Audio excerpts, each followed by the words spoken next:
So this episode's a little longer than I intended, but there's a lot going on. I'm getting the top all ready to go, uh, putting the control cavities in the body to take some weight off, pickup cavities routed, recess for the bridge, just a bunch of stuff, and it didn't seem like there's any really great way to chop it into smaller bits. It all felt like it kind of went together in one episode. So here it is, one episode of a lot of stuff.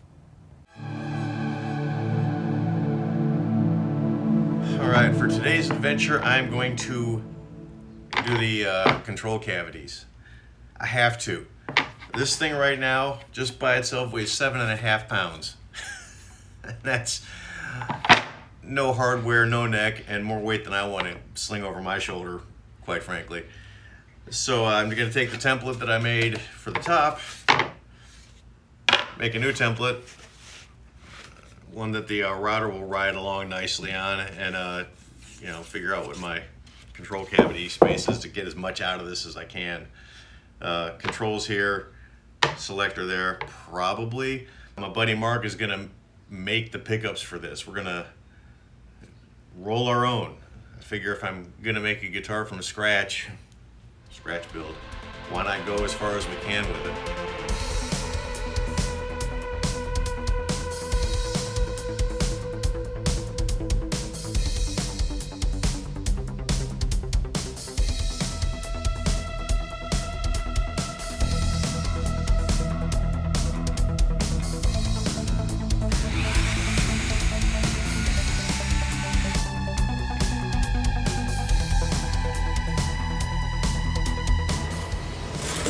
I made the template bigger than I needed just so the router would have a nice base to sit on, so it wouldn't do this. But at this point, I can just use the body as the template.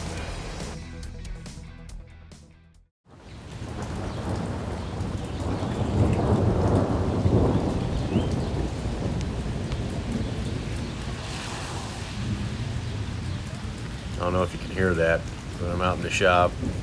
Big storm just came through, and it's just this constant rumble of thunder going on right now. I love that.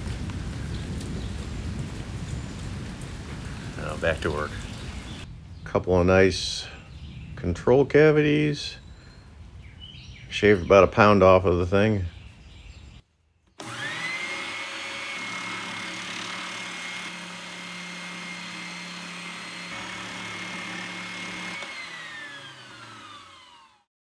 So what I'm doing here is I'm trying to figure out how big of a recess to cut here for the neck pocket, which I will then flush route with a laminating router bit to make sure this fits nice and tight and perfect. Since I can't really, I have to do things to this before I can glue it on here, so I can't do it all at once.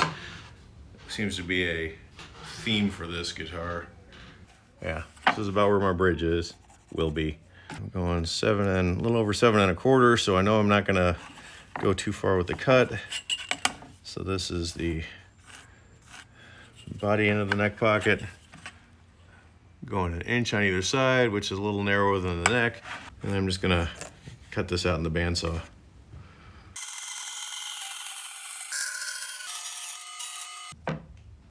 I think I need to cut a recess in the top, because right now I kind of like that the bridge is like hanging off the top here, but what I don't think I'm gonna like is one, the neck angle the break angle I'd have to cut into the neck to make that work, on top of, I think that's just gonna be a little bit too weird sticking up like that. So probably what's gonna have to happen is there's gonna be another cut I'm gonna have to make just for that, which might be really cool, he says. So what do I need to do next? I'm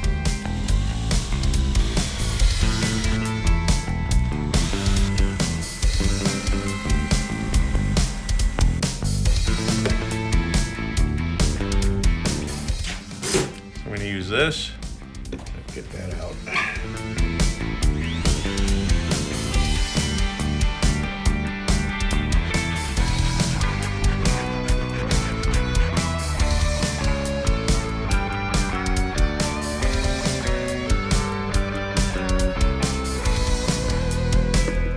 cut that out.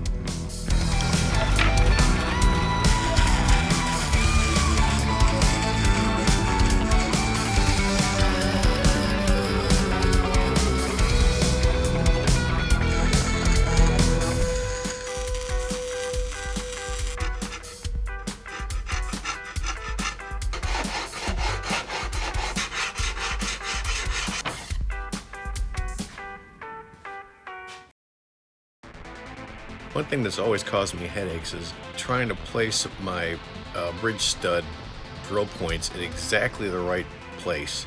So I came up with this thing. Now, this is a way to line up your center line and then your bridge line, and then by using either the 2 and 29/32 or the, what's the other one, the 3 and 3 and something, I can't read it because it's black on black because I'm smart that way. Anyway, it doesn't matter. I can get it really precise with this. So this is kind of how it works. First, just put the center arrows here right on your bridge line, and then line up your center line so it's equal wherever it's hitting on the little triangles.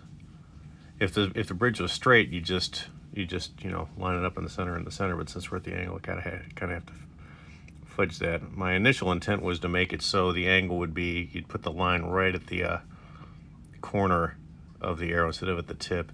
That's not exactly right, it's close. I might redesign it so it has it, but anyway.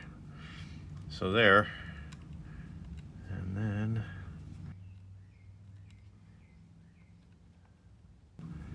there. And these are the 2 and 29/32 holes, and I also have 3 1/4 inch for tail pieces or larger bridges. And that's all there is to it. Can't see these marks on here, but trust me, they're there.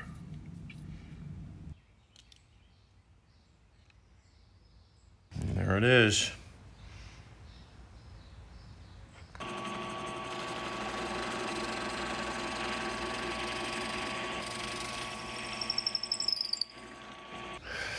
Moment of truth, part 2.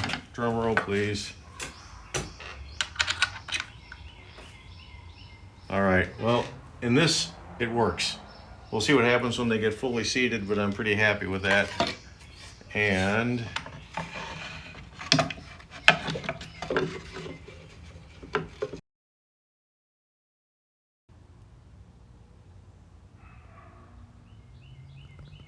I think that's gonna work nicely. In today's adventures, we're gonna lose a little more weight off of this thing. I'm gonna give it a, just forgot what that's called. You know, the part where you round off the part where your elbow goes. And then the same, I'm gonna give it a belly cut down here. I might do the same here. We'll see how it looks.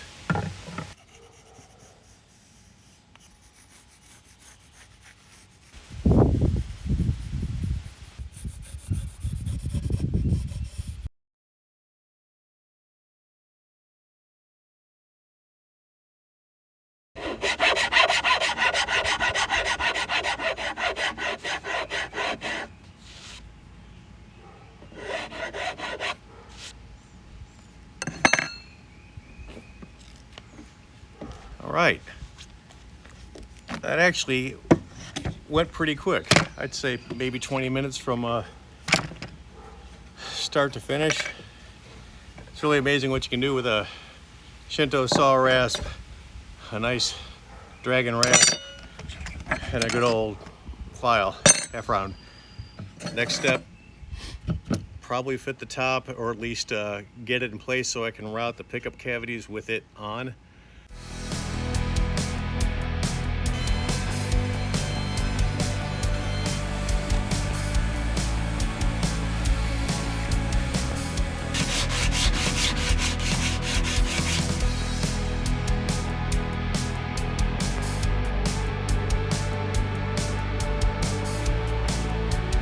These are the kinds of things that happen to me all the time when I'm making guitars. I have a plan, it seems like a good plan, and I forget a little tiny piece like, oh yeah, the width of the round over needs to be taken into consideration.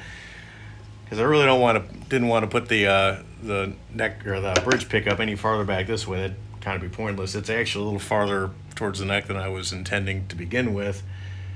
My angle math didn't work, but I like this. That's working out nice. So I don't know. It's not quite how I've done some of these tops in other guitars where I do much more of a feather, but this might be just kind of cool as is, you know? Well, the sandpaper works okay for this part, but getting in here and around where the bridge is going to be, I need a little more uniform, so I'm going to go for the little half round bit and hope I don't completely muck it up.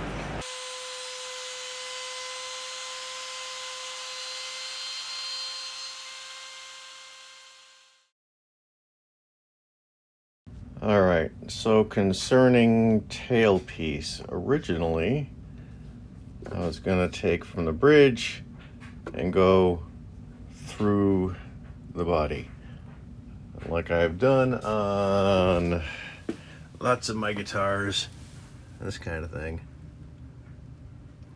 because I like it. But what I didn't consider was the fact then in my groovy planning, the low E string does not line up on the top, and I suspect that would look really dumb with one string going into the body here and the rest coming out of here. So as you can see, I've been messing around with one idea. Another was to get something like this, which honestly I kind of dig, but I didn't build this with this kind of deal in mind, and the inside of the hinge takes it off the guitar. It would require a lot of modification, and I'm not sure it would survive the process intact. So this might become a groovy option for a future version of this model. I'm not going to discount it. So I'd also thought about getting a wraparound, and guess what they don't make wraparounds in? 2 and 29/32 on center. They're all 3 1/4, and I already drilled it for this. So now we're back to the old idea, but instead of going straight, as you can see, I'm kind of hitting it at an angle, so all the strings are all coming in just a little bit, kind of like on an old jazz box or something, and I'm bringing them in at a curve. Ignore that straight line, that was just a reference, so at a curve. So I think that's what I'm going to go for, and I wanted to make this more of an acute angle than this because I think it'll look cool. We'll see. I think this is the solution, which is kind of makes me mad I didn't think of this earlier, but you know, we go with the dice we rolled for ourselves. Yep.